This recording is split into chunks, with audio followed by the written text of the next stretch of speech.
Hello mga kabayan, kamusta? Hito si Mia, ang tagapagbasa ng inyong mga kwento.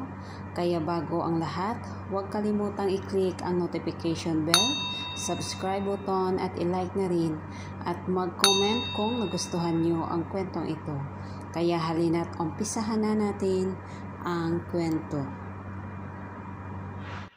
I sold my innocence to a demon. Chapter 53, The Golden Rain to Golden Place. Apple. Walang nagsasalita sa aming dalawa ni Boss habang pabalik kami sa sasakyan. Nawalan siya ng mood para mag-aksaya raw ng oras kaka-shopping. Hindi man lang namin na mabili ang pinagsusukat ko. Hindi naman sa nanghihinayang ako pero kasi ang dami ng oras na inaksaya namin dapat ay magsasaya kami pero hito at uuwi pa kami ng malungkot at bad trip. Muli akong napabuntong hininga bago ko sinulyapan si Boss na nakapamulsa pa habang printing naglalakad. Ano kayang binulong niya sa babaeng yun? Sana naman hindi siya saktan yun. Kasi kahit ganoon ang ugali nun ay babae pa rin yung malditang yun. Hindi naman siguro magagawang manakit ni Xavier. Dahil sa mahahaba ang bias ni Boss ay mas nauuna siyang naglakad kaysa sa akin. Habang ako dahil sa pagod ay lakad-takbo ng ginawa ko para masabayan lang siya. Habang naglalakad kami pabalik sa parking lot ay nakikita ko ang iilang pamilya na abala sa pamimili sa mga stores na nandito. Ang sasaya nilang tingnan tapos yung mga bata ang cute, halatang mga anak mayaman. Lihim akong napangiti na makita ko yung isang lalaki na nakasimangot dahil pinagsusukat na niya ng mama niya yung damit na katerno ng damit ng kapatid niyang babae. Nakakatuwa talaga pag may batang kasama. Ako kasi yung mga bata sa probinsya namin, binubuisit ko lang tapos minsan pagsasali ako sa mga laro nila ay nanggugulo pa ako. Mahilig talaga ako sa bata, hilig ko silang paiyakin. Nawala na rin ang ngiti sa nakapaskil sa aking mukha nang makalabas na kami ng mall at lumapit sa amin yung lalaking binigyan ni Xavier ng susi ng kotse niya. Wala na, hindi man lang kami nakakakain o nakapag-enjoy. Babalik pa naman ako sa eskwelahan sa Makalawa. Huminto si Xavier sa paglalakad at may sinabi doon sa lalaki bago lumakad paalis yung lalaki. Baka kukunin na yung kotse ni boss. Anong sinabi mo doon sa babae? Tanong ko kay boss nang sa wakas ay magkapantay na kami. Inalis niya ang pagkakabulsa ng mga kamay niya at saka ito humalikip. Ay, talagang hindi ako pinansin. Talagang bad trip nga itong boss. Kasalanan kasi ito ng malditang yun. Bakit ba kasi nilapitan ako ng mga malditang mayayaman? Akala ko pa naman ay makakalayo na ako kay Clarice pero parang may antina siya at kinukontak yung mga kapatid niya na nagkakalat sa iba't ibang lugar. Napabuga ako ng hangin at pinili na lang na sumimangot habang hinihintay yung kotse ni boss. Magliliwaliw na lang siguro ako sa flower field ni Zion. Tapos magpapakaalam ako kina Tuto at saka sa mga naging kaibigan ko doon na lupain ni Zion. Speaking of Zion, bakit hindi pa nga pala siya bumabalik? Ilang segundo lang ang tinagal ng pumarada sa harap namin ang kotse ni boss. Bumaba mula sa driver's seat yung lalaki tapos binigyan niya ni boss ng 3,100. Wow, sana lahat ng mayayaman galante tulad ni boss. Ginisihan ko pa si kuya at saka tinaas baba ang kilay ko. Jackpot si kuya ngayon sa tip niya, buti pa siya. Sumakay na daming dalawa ni boss sa kotse niya at hindi na ito nag-aksaya pa ng oras. Pinaandar na niya ang kotse. Hays, napagod lang kami sa wala. Aksaya lang ito ng gasolina at effort. Kay hirap-hirap kaya magsukat ng mga dress, tapos mauuwi lang sa ganito. Binabala ko na sanang ibigay sa mga kapatid ko yung ibang napili ni Xavier. Ireregalo ko sana sa kanila ngayong Pasko. Tahimik ang buong kotse at hanggang ngayon ay hindi pa rin nawawala ang pagkakakunot ng noo ni boss. Nasa may cruising na ulit kami at traffic na naman dahil sa plaza. Oo nga pala, may plaza dito. Kung kanina ay nakabusangot ako ngayon naman ay agad na nagliwanag ang aking mukha. Plaza, may mga ukay-ukay at tiyanggi dito. Kumikislap ang mga mata at sagad ang ngiti na nakaplaster sa aking mukha nang makita ko ang plaza na puno ng mga taong abala sa pamimila para sa nalalapit ng Pasko. Gusto kong bumaba at mag-window shopping. Gusto ko ulit na experience ang magabihin sa plaza habang pinapanood yung mga rides at makukulay na ilaw na nasa paligid. Umusad na ang mga sasakyan at pinaandar na muli ni Boss ang kotse. Boss, bigla na lamang nagpreno si Boss dahilan para magbusinahan ang mga sasakyan na nasa likod namin. Damit, gulat na mura ng boss ko dahil sa nangyari. Oh, hindi ko kasalanan na magugulat din siya. Galit na galit ako nitong tinapunan ng tingin pero hindi ako nagpatinag. Hindi ko hinayaan na mabura niya ang napagkatamis na nakalagay sa mukha ako ngayon. Boss, tigil muna tayo dito sa plaza, please. Pagmamakaawa ko kay boss na ngayon ay pinaandar na naman ang kotse dahil ayaw tumigil ng mga nasa likod kakabusina. Masyado ba silang atat na umuwi? Muntik na tayong mabunggo, Hernandez. Singhal sa akin ito at halata sa tono niya ang pagkairita. Hindi ako ang may kasalanan, boss. Ikaw ang may hawak ng manibela at saka tapak-tapak mo ang preno. Tinapunan ako ni boss ng matalim at titig at akmang mas bibilisan pa ang takbo ng sinasasakyan namin nang bigla akong hawakan ang braso niya at saka akong ngumuso. Sorry na boss, please huminto muna tayo dito. No, kahit ilang minuto lang gusto ko lang maging worth it ang araw na to. That's a public market, Hernandez. Nagtatagis na ang bagang ni boss at mas lalo nang humigpit ang pagkakahawak niya sa manibela. Kaya naman sumuko na lang ako. Baba, bakit nga ba kasi naisip ko na pagbibigyan ako ni boss? O okay, sumuko na lang ako kasi naalala ko na slave lang ako at walang karapatan na humingi sa kanya ng favor. Ang kaninang mahigpit na kapit ko sa kanyang braso ay unti-unting lumuwag hanggang sa maalis. Itunoon ko na lamang ang tingin ko sa daan habang may malungkot na ngiti sa aking mukha. Siguro naman makakapunta ulit ako sa plaza. Hindi man ngayon pero sure ako na mai-enjoy ko ulit yung pakiramdam ng mamili sa mga tiyangge tapos manood ng mga palabas at rides. At saka ako pupunta sa mga stall ng pagkain at saka bibili ako ng mga paborito kong pagkain. Hindi nga lang mangyayari yon ngayon.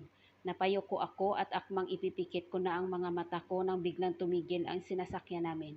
Nagtataka akong tinapunan ng tingin si boss na ngayon ay minamaobra na ang kotse. Boss, napapalatak pa ito at bago ako sagutin ay binigyan muna niya ako ng isang nakakatakot na tingin. Ano na naman ba ang ginawa ko? Just 1 hour, doll. 1 hour? 1 hour is enough. Yun lang ang sinabi ng lalaki bago humanap ng pwedeng pagparkingan sa kotse. Muli na namang bumalik ang saya sa mga mata ko. Yay! Pumayag siya. Hindi ko inaakala na itong bad trip na anak ni Sitan na ito ay papayag na hayaan ako sa plaza. Kasi miski si Tatang ay minsan lang ako kung payagan. Bukod sa wala kaming pera ay delikado rin daw kasi lalo na tuwing gabi. Hindi pa naman gabi kaya safe kami. Sagad ang ngiti habang naghahanap si boss ng pwedeng pagtabihan niya sa sasakyan. Nagkakailang mura at busina pa siya bago nakahanap ng matinong lugar. Marami kasing mga nagtitinda at mga ibang lugar kutsing nakaparada kaya medyo nahirapan siya sa paghahanap ng parking space.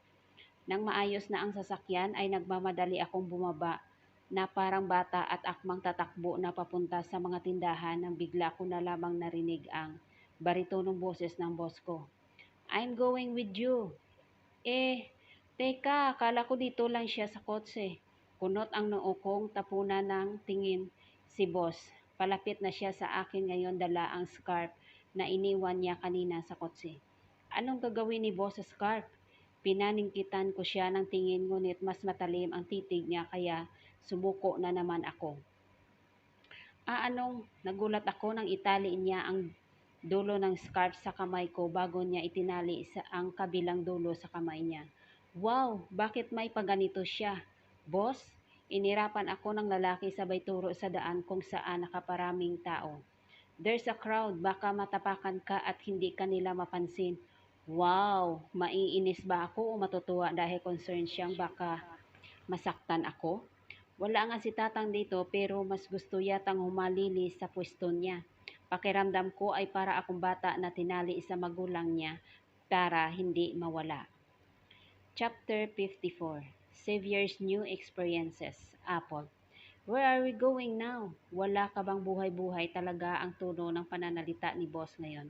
Bakit? Naiirita raw kasi siya dahil napakaraming tao. Hindi yata sanay si boss sa ganitong klase ng lugar kasi ang dami na niyang madudungol na mga tao. Lahat ay sinisamaan siya ng tingin dahil bukod sa nabangga na niya yung tao na iyon, sasamaan pa niya ng tingin sabay sabi ng, "Are you blind? Can't you see me?" Hindi na siya naman talaga ang bumunggo. Kasalukuyan kaming naglalakad dahil sa party ng plaza, kung nasaan yung mga nagbibenta ng mga damit, laruan at iba pang aksesoris na mabenta sa publiko. Magwi-window shopping tayo, boss. Kunwari, bibili tayo ng pamasko para sa mga inaanak natin. Masaya kong wika pero sinagot lang niya ang nang irap bago humalikip-kip. Dahil sa ginawa niya ay nahila niya ang kaliwang kamay ko. Nakatali pa rin kasi kami sa isa't isa kaya para hindi ako makangawit. Kahit nakakahiya ay pinalupot ko na lamang ang kaliwang braso sa kanyang braso niya. Ahem. Mukha kaming may karelasyon pero wala talaga. Mga ate, bili na kayo, mura lang ang mga damit namin dito. Mga suki, bagong bagsak lang ito, pili na. Maingay ang paligid at puro mga boses ng mga tindero at tindera ang naririnig namin. Inilibot ko ang aking tingin at nang may makita akong damit na pang kay Melon, agad kong inaya si boss palapit diyon. Denim dress ito, ganito yung mga nakikita kong isinusuot ng mga kabataan sa mall. Ate, pila na, pili na. Bungad sa amin ng tindera. Nilapitan ko ang dress at saka ito sinuri. Ate, mura lang yan, mabenta yan dito kasi uso. Para kanino po ba? Hinarap ko si ating tindera. Ate, magkano yung mga ganitong dress nyo? Tanong ko sa kanya habang sinusuri pa niya ang damit. 500 na lang sa'yo, ganda, total at sweet kayo ng asawa mo. Tinapunan pa ng tindera si Xavier bago ako kinilig na tinignan. Hindi po kami mag-asawa. Pinakiramdaman ko si boss at tinignan kong maiinis siya sa sinabi ng tindera pero parang wala lang siyang pakialam. Basta ay may dinukot lang siya sa bulsa. Uy, bakit may hawak na siya ang 1,000? Nagulat ako nang ibigay niya iyon sa tindera sabay sabing, "My wife will buy it." Hindi ko inaakalang na sasakyan niya yung trip ng tindera. Nang huhusga kong tinitigan si boss pero wala yata siyang balak na tingnan ako kasi sinusuri na niya ngayon yung iba pang mga damit. Ay nako, ang yaman naman pala nitong mga customer ko. Sige, isusupot ko na ba ganda? Oo, opo, masayang kinuha ng tendera ang dress at saka siya nagpaalam na magpapabarya lang. The dresses are in good shape but they're too affordable. Hindi ba silang nalulugi? Nagtatakang tanong ni Xavier matapos niyang suriin ang isang itim na shirt panlalaki. Ang cute ng design nun kasi may maliit na imuhe sa gitna. Imuhe na merong sungay at buntot. Hindi naman boss kasi yung iba ay gawa lang sa cheap materials. Ginawa lang talaga yung design ng ibang branded na damit. Sagot ko sa kasama ko.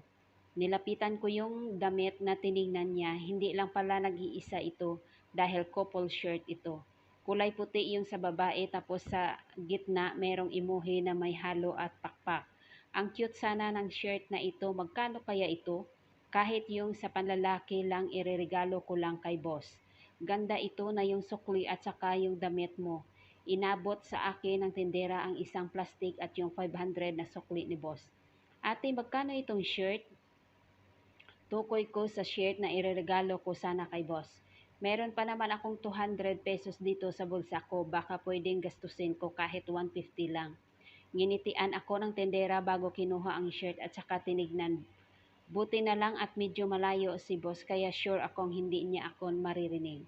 150 na lang sa'yo, ganda, 150? Kailangan ko pang tawaran. Sinulyapan ko si boss bago ko sinagot ang tendera.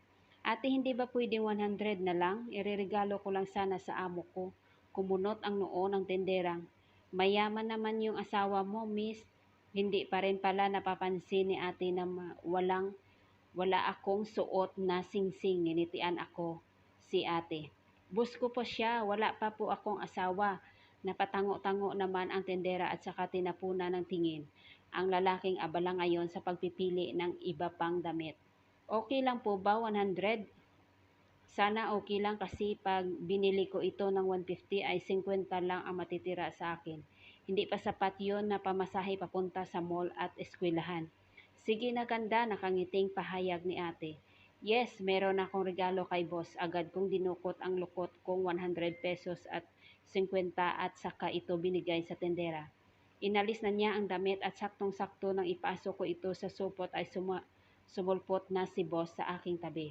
I want to buy those dresses and shirts. Tukoy niya sa mga nakadisplay sa pwesto kung nasaan siya kanina. Siya pa talaga itong ayaw pumunta rito. Inabot ko kay boss ang sukli niya pero tiningnan lang niya ito. Keep that and buy whatever you want. I will pay. Walang kagana-gana itong sambit bago kinausap ang tindera. Ang saya ni ate kasi nakabinta na naman siya ng 2 dress at 3 shirt. Grabe pala mag-shopping si boss. Tinulungan ko pa siyang pumili ng kulay at design para sa shirt niya. Sinubukan ko ngang isupot sa kanya yung kulay pink at shirt pero umangil lang ito. Akala ko ay hindi niya isusuot pero sinuot niya. Grabe yung tawa namin ni ating tindera kasi ang girly nung shirt. Gwapo si boss pero nawawala yung dark aura niya sa tuwing nagsusuot siya ng mga light colors. Nakahalos kalahating oras din kami sa tindahan ni ate bago namin napagpasyahan ni Xavier na lumipat naman sa ibang tindahan. Huminto kami sa bilihan ng mga laruan kasi natipuhan ko yung bear na relo. Isa kasi sa mga nagpapasaya sa akin ay yung mga bagay na magaan sa paningin at may dalang kiliti sa mga tao tulad ng mga pambatang gamit. Nakakabawas kasi ang mga iyon ng negative thoughts. For example, depressed ka tapos kung ano-anong maiisip mo pag nakatingin ka sa kahit anong bagay na nagpapaalala sa kabataan mo. Malilihis yung thoughts about depression at mapupunta iyon sa mga memories mo about sa bagay na nakita mo. Kaya simula noon pa man ay bumibili na ako ng mga bagay na konektado sa pagkakabata ko. I'll buy that, utos ni boss sa akin sabay labas na naman ang pera sa kanyang pitaka na hindi yata maubusan ng laman. Ayoko pa sanang payagan siya na bilhin yon kasi sobra na yung mga pinamili niya ngayon. Pero wala na akong choice dahil inabot na niya yung bayad sa matanda. Inabot sa akin na matanda yung box kung nasaan yung relo. Salamat, masaya kong wika kay boss na muli na namang nakapamulsa habang nasa tabi ko at nagtitingin sa paligid. Hindi na naman siya sumagot.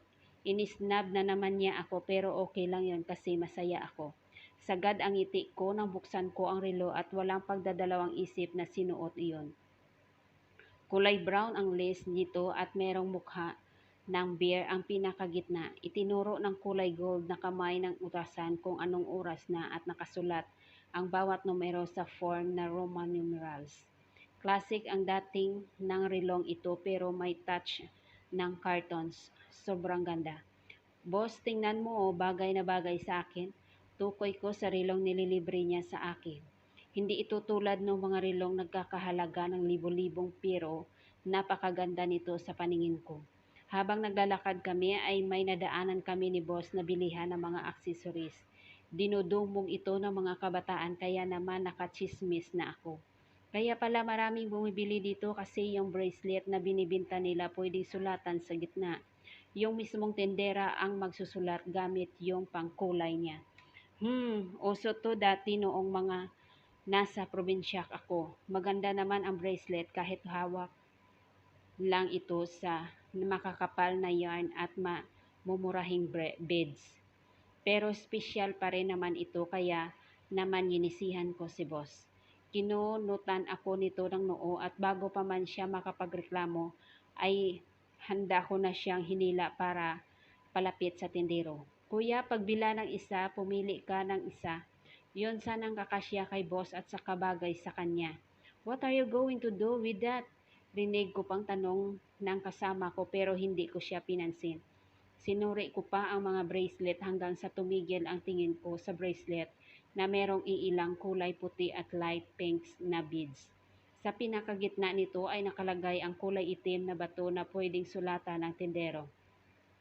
Ito po kuya, tinuro ko yung natipuhan ko at agad iyong kinuha ng tindero. Anong ilalagay ko iha? Nginitian ko si kuya at para hindi marinig ni boss yung anong ilalagay ko ay sinulat ko na lamang iyon sa papel. Sinabi ko rin kay kuya na babalikan na lamang namin yun pero binayaran ko na para hindi naman magalit si kuya in case na hindi na namin mabalikan. 50 pesos yun, sana naman hindi itapon ni boss kasi maganda naman. Boss, kakain na tayo. Saan mo gustong kumain? Tanong ko kay boss na kanina pa tahimik. Dala-dala na niya yung mga pinamili namin kanina kasi ay ako ang may dala. Anong gusto mong kainin, boss? Tanong ko habang tinitingnan ang mga nakahilirang bilihan na mga pagkain. Maraming nagtitinda dito. May mga ihaw-ihaw, popcorn, ulam, cotton candy, ice cream, mga tinapay tapos may karinderya pa at saka kantin. Ano naman kaya ang bibilhin namin? Choose, sagot naman ni boss. Ako pa ang mamimili? Baka hindi niya gusto yung mga paborito kong pagkain. Nag-aalangan kong tiningnan si boss at nang makita akong nakatitig siya sa tindahan ng mga ihaw-ihaw, ay dali-dali ko na itong hinila palapit doon. Kunti lang naman ang bumibili kaya agad kaming inasikaso ng tindela. Pili na kayo, ang daming ihaw-ihaw, halos kumpleto nga sila ng tinda. Boss, anong gusto mo? Tanong ko bago ako dumampot sa isang stick ng isaw. Ate, magkano to?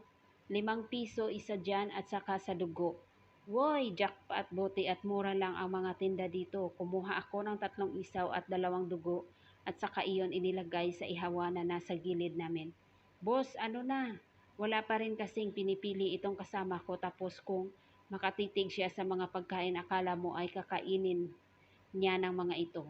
Hindi naman siya nandidiri pero alam niya yung mukha na naaamis but the same time ay confused. Ganoon ang itsura ni boss ngayon. Napabuntong hininga ako sabay kuha ng 2 stick ng hotdog at balingit. Sinamahan ko rin iyon ng 2 piraso ng balot at 2 buko juice. Magkano po lahat? 92 lang ining. Binigay ko kay ate yung 100 doon sa 500 na sukli ni boss bago ko hinitak si boss. Papunta sa isang lamisa na wala namang nakaupo. Nagugutom ka na ba, boss? Bibili ko na sana sandali ng hot cake na tig dos gusto mo? Hindi man ako sinagot ni boss pero tumango naman siya kaya naman para makaalis ako ay kinalas ko muna yung tali namin tsaka ako pumunta sa nagbibinta ng hotcake. Ito yung binibinta sa mga public schools. Masarap ito kahit na cheap lang yung ginagamit na ingredients. Bumili rin ako ng ilang piraso ng calamares at quick-quick bago ako bumalik sa ihawan. Chapter 55, Vision of Their Future, Apple. Gusto ko sanang matawa sa itsura ni boss kaya lang naalala kong bawal itong mag-bad trip kaya tinikom ko na lang ang bibig ko. Habang kinakain niya kasi yung isaw, hindi maipinta yung mukha niya. Para siyang nandidiri pero nasarapan naman daw niya yung isaw. Ang totoo niya, nakakadalawa na siya. Pinagtitingnan na rin kami ng ibang tao kasi akala nila artistang naligaw rito sa plaza si boss. Agaw tensyon kasi ang itsura nito kaya hindi ko sila masisi. Boss, ayos ka lang? Tanong ko nang manguya ko na ang kinakain kong balot. This is good but it's still an intestine. Napangiwi pa ito sabay kagat sa stick at nguya sa pagkain na kahit masasarapan niya ay pinandidirihan naman niya. Hays, ako itong kinakabahan sa kanya.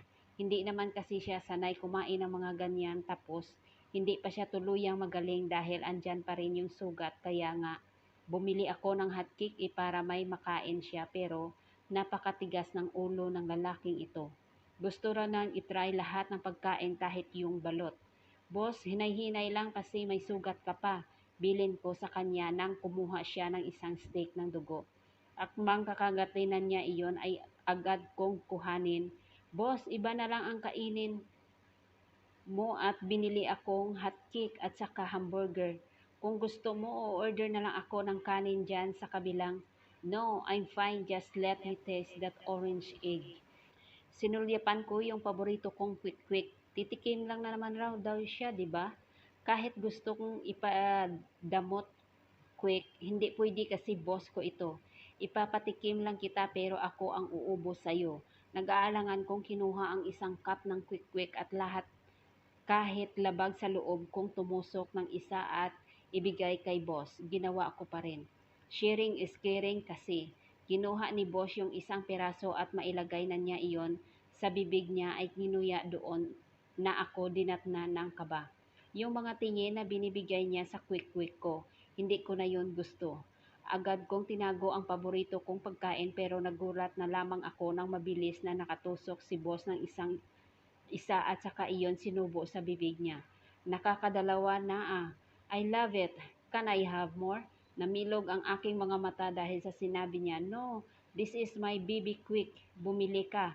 Akin to, sigaw ko kay boss kahit na malabong makabili pa siya kahit kasi nung bumili ako kanina paalis na yung tindero dahil ubos na ang tinda niya. Just give me a few pieces. Seryosong wika ni boss ngunit dali-dali akong umiling. Hindi uubra sa akin yung demon face niya na yan dahil mahal ko itong pagkain na hinihingi niya. Just two more, Hernandez. Umiling akong muli at itatago na sana ang paborito kong pagkain nang mabilis na naman siyang nakatusok ng 2 piraso. Paano niya nagagawa iyon? Ibalik mo yan, naiiyak kong sigaw sa lalaking sayang-saya sa pag-ubo sa paborito kong pagkain. There's a lot of food that you can eat, while I only have few. Kahit na, give me those orange balls, will you? Ayoko kasing akin to. Share it then. Ayokong madamot ako. Ngumuso si boss at nang bigla na lamang siyang tumahimik ay napabuntong hininga. Nawala na yung pagiging possessive ko sa paborito kong food ko. Kasi tama naman siya. Marami akong pwedeng kainin pero siya, konti lang.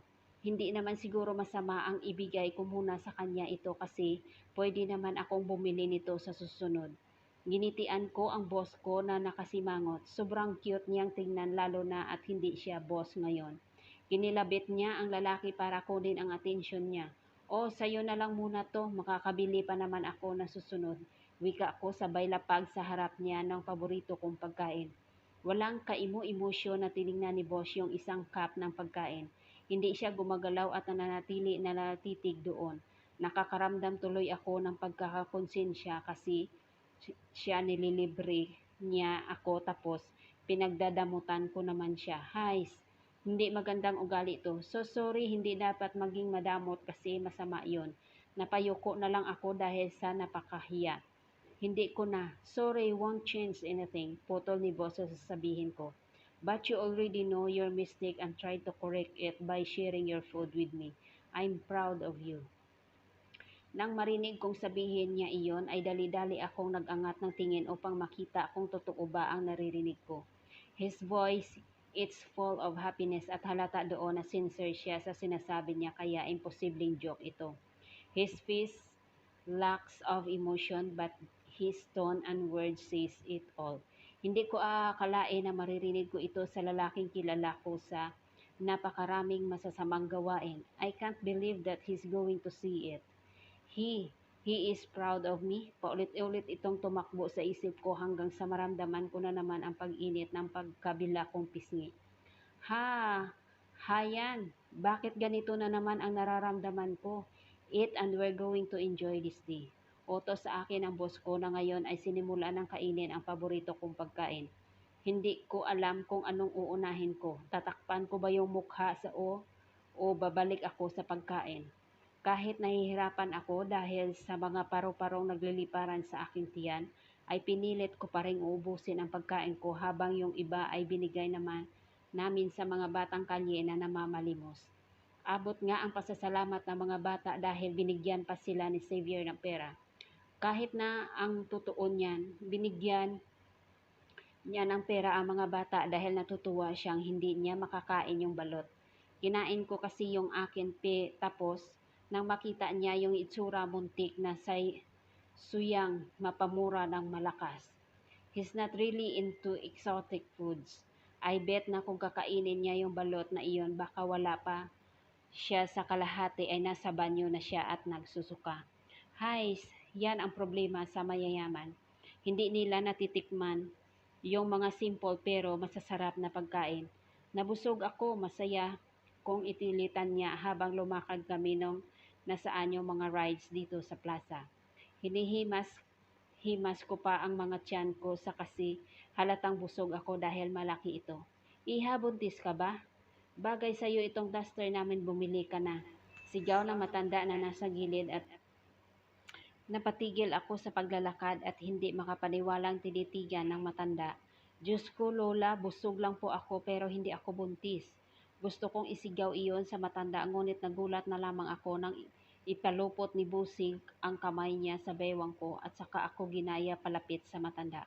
How much is that maternity dress? Seryosong tanong ni boss sa tinderang mukhang makakajakpat na naman ngayong araw.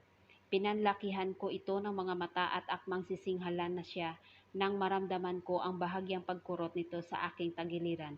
Ouch naman, masama ang tingin na tinapon ko kay boss pa tapos ginantihan naman niya ako ng looks na nagsasabing makisama ka na lang. Ano kayang trip ng lalaking to? Napaayos ako ng tayo nang lapitan ako ng matanda at saka inabot sa akin ang maternity dress na tinutukoy ni boss. 250 na lang boss, yung totoo. Mukha ba talaga akong buntis? Konti lang naman yung nakain ko kasi busog na ako. Nakanguso akong pinagsadahan ng tingin ng tiyan ko at nang tama nga talaga si Lola. Mukha nga akong buntis. Nakanguso kong tinignan si boss nang bigla na lang ako niyotong tinulak palapit sa matanda. Isukat mo na, ining. Wala naman akong choice, di ba? Napipilitan man ako o nahihiya dahil sa gagawin at napatangay na lang ako kay Lola. Pinapasok niya ako sa loob ng maliit na fitting room dito sa pwesto niya. Maganda naman itong maternity dress kaya lang isa pang buntis ito at hindi ako buntis.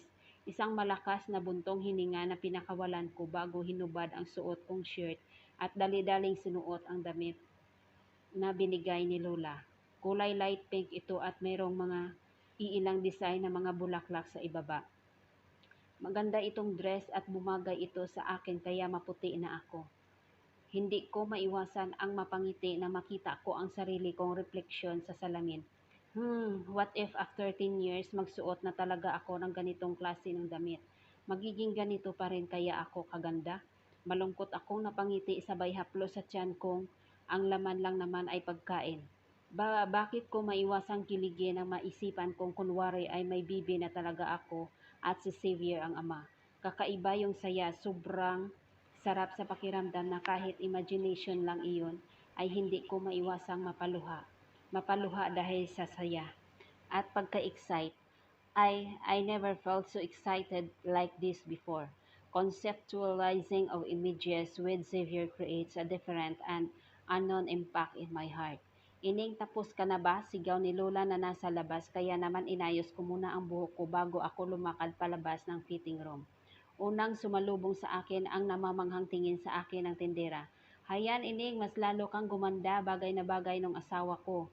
Lalo matutuwa na po sana ako kasi sinabihan niya ako maganda pero bakit may pahabol na bagay na kami ng asawa ko. So, pag po hindi kami bumili ng binibinta niyo, hindi kami bagay. Sinamangutan ko lang si Lola. Salamat po, nagpasalamat na rin kasi ako kahit papaano ay pinuri rin niya ako. Isang beses ko pang hinaplos ang suot kong bestida bago humarap sa lalaking dahilan kung bakit suot ko ito ngayon. Wala akong makitang kahit na anong emosyon sa mukha niya pero hindi rin naman siya gumagalaw. I smiled at him before turning around to show him some details of the dress. Maganda ka na ba ako? Tanong ko kay boss.